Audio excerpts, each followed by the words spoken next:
आज की नारी तो चाहती है कि बस मेरा पति मेरे बगल में, जैसे यहां बाजू में बैठा होना चाहिए। क्यों? क्योंकि मैं मेरे पति से बहुत प्रेम करती हूं, मैं मेरे पति से प्रेम करती हूं, इसलिए मेरा पति मुझसे दूर जाना ही नहीं चाहिए। इसे प्रेम नहीं कहते हैं, ध्यान से सुन लीजिएगा। प्रेम की परिभाषा भी जानते हैं? प्रेम प्रेम प्रेम तो बहुत करते हैं, लेकिन प्रेम का मतलब समझा किसी ने? आज के जवान लड़के कहते हैं I am fall in love, I am fall in love. Fall माने गिरा हुआ, मतलब तू गिरा ये तो नक्की है, तेरे हाथ पांव टूटने वाले ये तो तूने कंफर्म ही कर लिया है।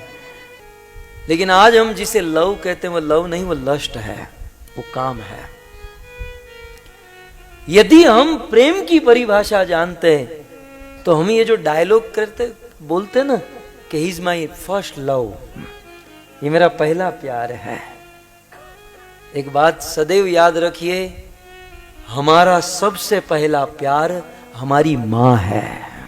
हमारा सबसे पहला प्यार हमारी मां है। याद कीजिए अपने बचपन को, जब हमारा जन्म हुआ, एक घड़ी भी मां के बिना रह सकते थे?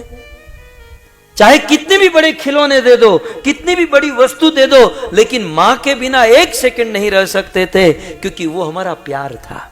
और ऐसी जन्म देने वाली जननी को दुखी करके हैं, किसी लड़के के साथ, किसी लड़की, पराये लोगों के साथ घूमना फिरना, भटकना, माँ बाप से विरुद्ध होकर चलना, और कहते हैं कि ये मेरा प्यार, ये मेरा लव, ये लव नहीं, ये लस्ट है, ये काम है, ये बर्बादी की निशानी है।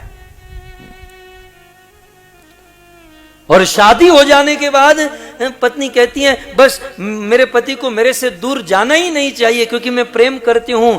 याद रखिए, जहां प्रेम होता है वहां बंधन नहीं होता। प्रेम की परिभाषा समझ लीजिए थोड़ी बहुत, यदि प्रेम करना चाहते हैं तो, क्योंकि प्रेम है नहीं।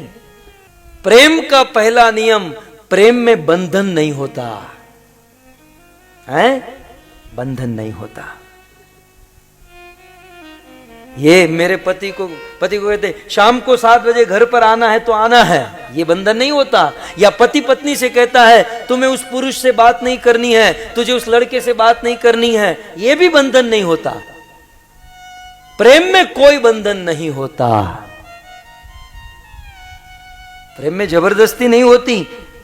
अपने पति से इतना प्रेम करो, इतना प्रेम करो, इतनी सेवा करो कि रोज शाम को 7 बजे घर आता है तो 6 बजे घर आ जाए। उसे घर छोड़कर जाना भी है तो न जाए। प्रेम से जीतो, जबरदस्ती से नहीं। या फिर अपनी पत्नी को जबरदस्ती से नहीं, प्रेम से जीतो। यह है प्रेम। प्रेम में पहली बात तो बंधन नहीं होता। हम तो बस हमारी फ्रेम में बिठाना चाहते हैं। और प्रेम की परिभाषा शास्त्र में दी गई, प्रतिक्षण वर्धमानम। प्रेम किसे कहते हैं? क्षणे क्षणे, प्रतिक्षण बढ़ता जाए। और हमारे जीवन में शादी के पहले बहुत प्रेम था, शादी हुई, कम हुआ, और समय बीता, कम कम कम कम, धीरे धीरे खत्म। ये प्रेम नहीं है। प्रतिक्षणम वर्धमानम। एक और महत्वपूर्ण बात सुन लीजिए, चाहे उस प्रेम को टूटने की कितनी भी बड़ी स्थिति आ जाए, कैसी भी विपरीत परिस्थिति आ जाए, कैसी भी घड़ी आ जाए, लेकिन फिर भी वो प्रेम रत्ती भर भी कम न हो, यह है प्रेम।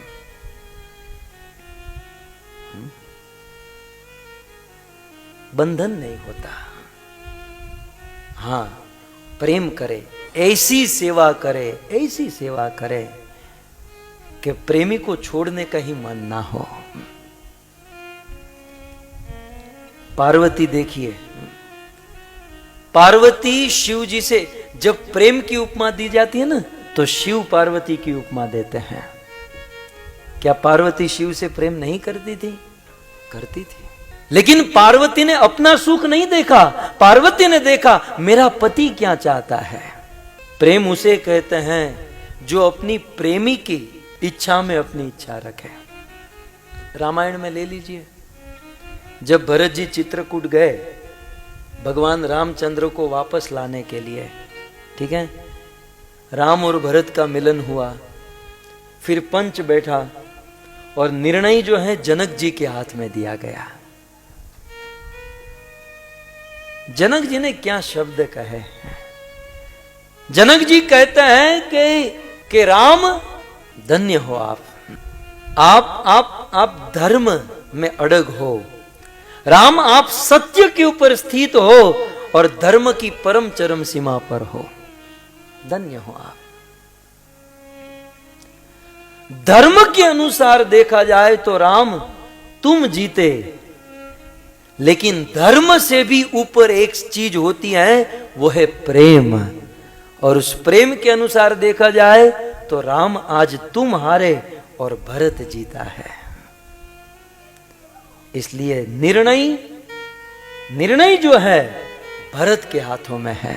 भरत जो कहेगा वही होगा। लेकिन भरत का प्रेम देखिए, जो प्रेमी होता है, अपने प्रेम करने वाला अपने प्रेमी की स्वतंत्रता को खंडित नहीं करता। हमारा तो क्या है, हम तो हमारे गुरु की स्वतंत्रता को भी खंडित करते हैं। प्रेमी की तो जोड़ी है। समझ रहे मेरी बातों को, थोड़ी सी टेक्निकल है।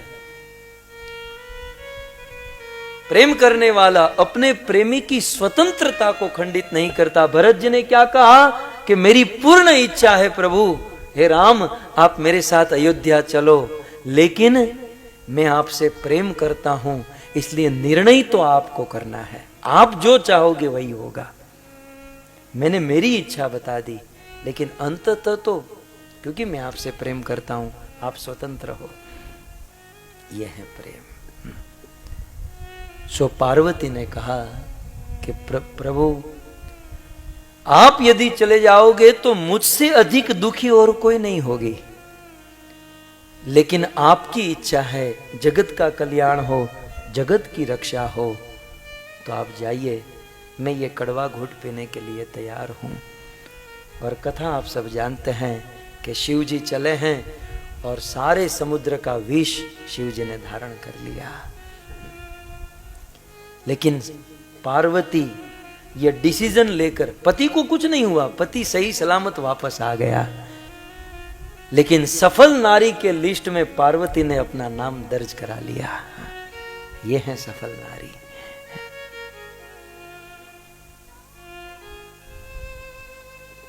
भैंस का दूध पी पी कर बुद्धि ही इतनी मोटी हो गई है कि इतने सूक्ष्म सूक्ष्म सिद्धांत समझ में ही नहीं आते हैं।